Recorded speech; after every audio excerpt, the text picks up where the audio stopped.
इस कहानी की लेखिका है सोनिया सैनी। जिनों की अपनी एक अलग दुनिया होती है, वो हमारी दुनिया में बिना किसी आवाहन के नहीं आते। जरूर किसी ने उसे अपने स्वार्थवश यहाँ बुलाया होगा, लेकिन मेरी बच्ची ही क्यों?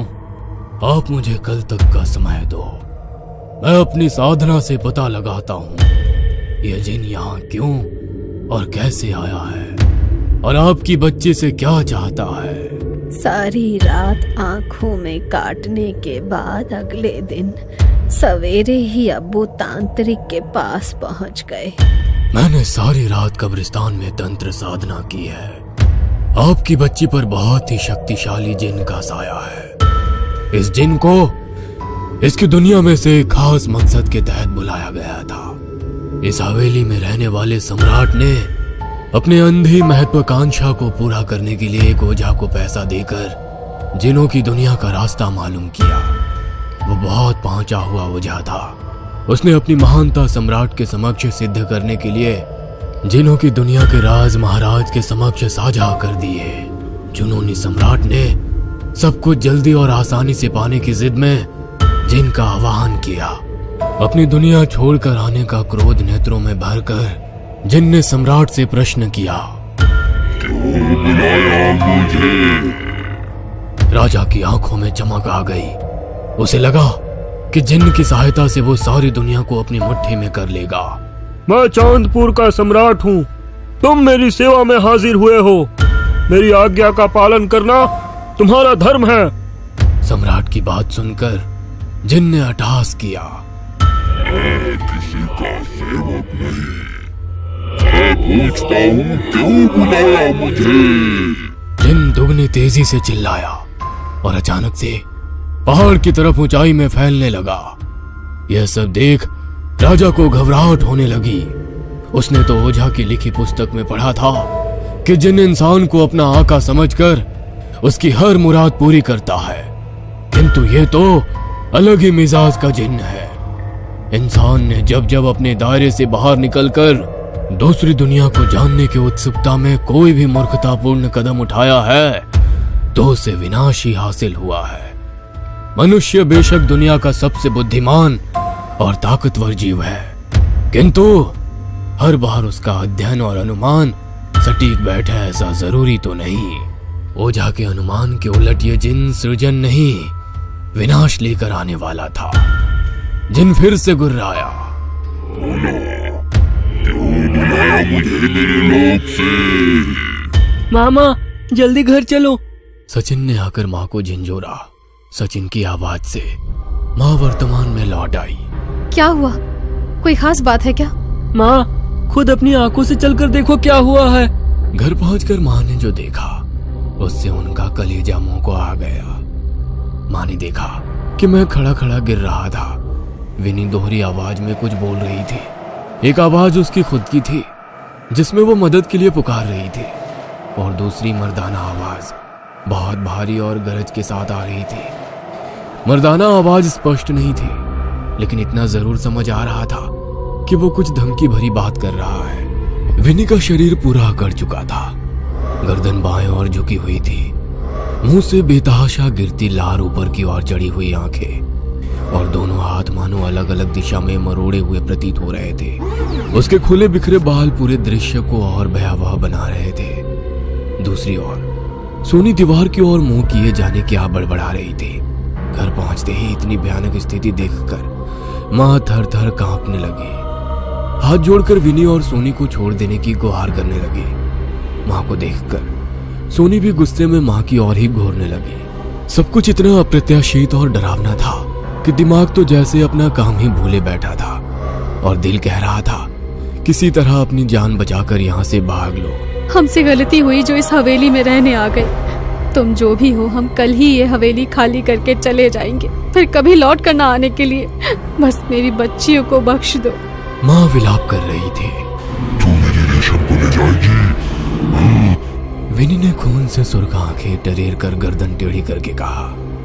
सोनी अपना सर दीवार में मारने लगी। हवेली में सामान अपने स्थान से गिरने लगे।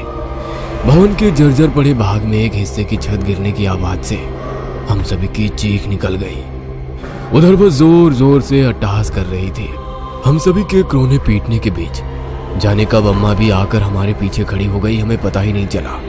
अम्मा ने उर्दू में कुछ लफ्ज फुसफुसाए और सोनी के सर पर हाथ रख दिया। सोनी का शरीर तुरंत जिन के कब्जे से मुक्त हो गया। अम्मा के मंत्र की ध्वनि सुनकर विनी कानों पर हाथ लगाए वहां से अपने कमरे की ओर दौड़ पड़ी। हवेली में उठ रहा तूफान भी शांत हो गया। हम सभी एक दूसरे को गले लगाकर बेसूध हुए रोते जा रहे थे। अम्मा, आज आप ना आती तो वो शैतान मेरी सोनी को भी अपने कब्जे में ले लेता। वो हम सबको कहीं नहीं जाने देगा। हम सब यहीं एक एक करके मारे जाएंगे। सचिन ने रोते हुए कहा। अम्मा, आप ही कोई उपाय सुझाइए। आप अपने मंत्र से मेरी विनी को भी ला दीजिए। मैं कुछ नहीं कर सकती मैडम, ये तो बस कुछ ही देर तक असर करेगा। उसके बाद जिन चाहे तो फिर से अपना कब्जा जमा सकता है।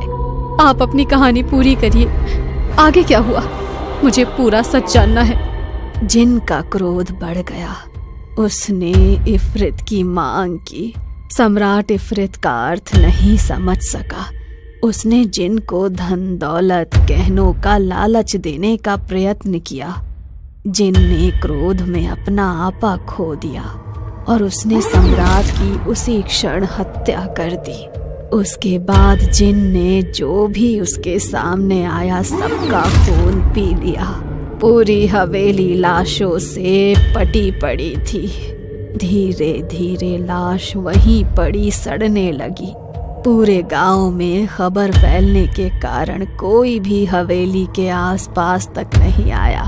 लाशों की सड़न सीलन और हवेली में फैले घुप अंधेरे में जिन को सुप्त अवस्था में पहुंचा दिया।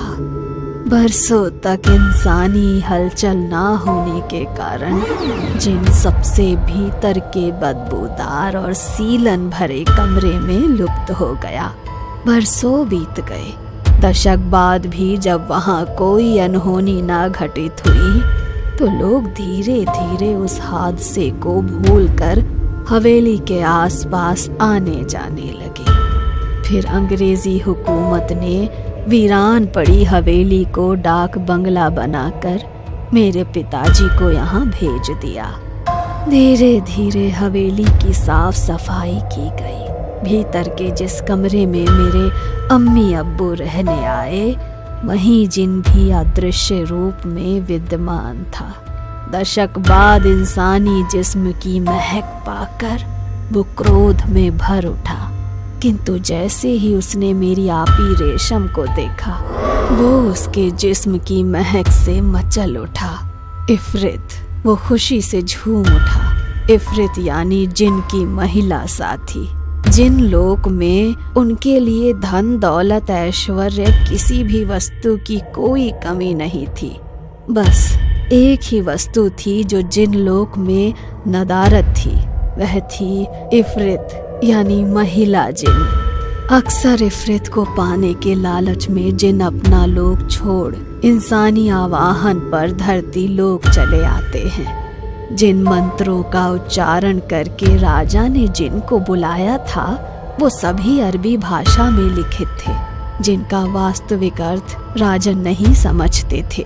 वास्तव में उनका अर्थ ही था, आओ इस दुनिया में तुम्हारा स्वागत है, अपने लोक के सारे सुखों को त्याग कर आओ। आओ तुम्हारी इफरित तुम्हारा इंतजार कर रही है। आओ और संपूर्णता के एहसास के साथ इस लोक में बसर करो। इफरित का साथ पाकर स्वयं को अन्य जिनों से श्रेष्ठ घोषित करो। जिस इफरित के लिए जिन अपना लोक छोड़ कर आया था वो उसे मेरी आपी में नजर आ गई। 13 बरस की नाजुक सी, रुई के फाहे जितनी सफेद और कोमल, जिसकी मुस्कुराहट पर मानो हर सिंगार के फूल झड़ते हो, जिसकी बोली पूरी हवेली को झंकृत कर देती थी, जिनकी काली नजर उस पर पड़ चुकी थी। अब वो किसी भी कीमत पर संपूर्ण होना चाहता था। उसने अपनी शक्तियों से अम्मी अब्बू के जीवन में मान सम्मान ऐश्वर्य और रुपयों की बरसात करा दी। उनके नेत्रों पर लोभ का पर्दा चढ़ाकर वो धीरे धीरे आपी को अपने बस में करने लगा। जिन ने आपी के दिमाग को पूरी तरह से नियंत्रित कर लिया था। आपी के शरीर और उनके जीवन पर वो अपना एकाधिकार समझने लगा था। मात्र 15 बरस की आयु में उसने आपी की नाक में नथ पहनाकर उसे अपनी इफरित बना लिया था। अब वो आपी को अपनी उंगलियों पर नचा रहा था। उनकी सोचने समझने की शक्ति को लगभग शून्य सा कर दिया था उसने।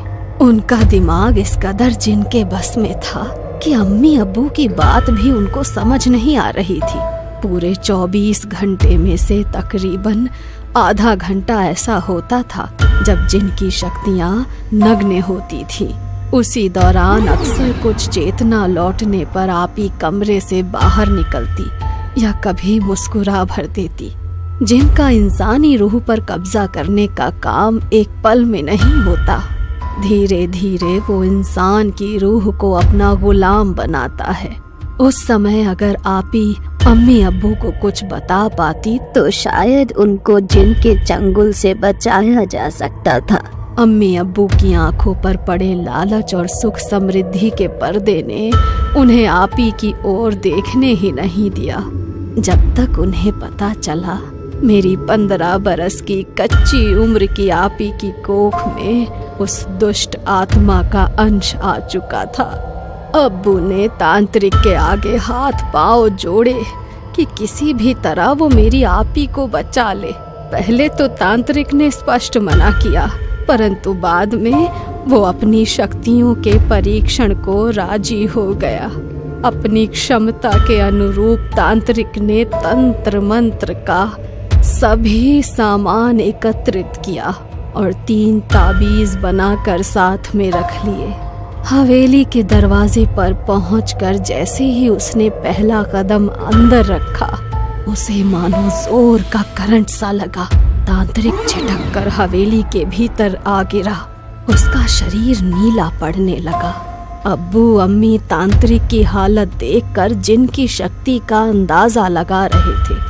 किसी तरह गिरते पड़ते भी तांत्रिक ने सारी विधि का सामान जमीन पर बिछाकर जैसे ही तंत्र शुरू किया, एक जोरदार आंधी आई और सब अपने साथ उड़ा ले गई।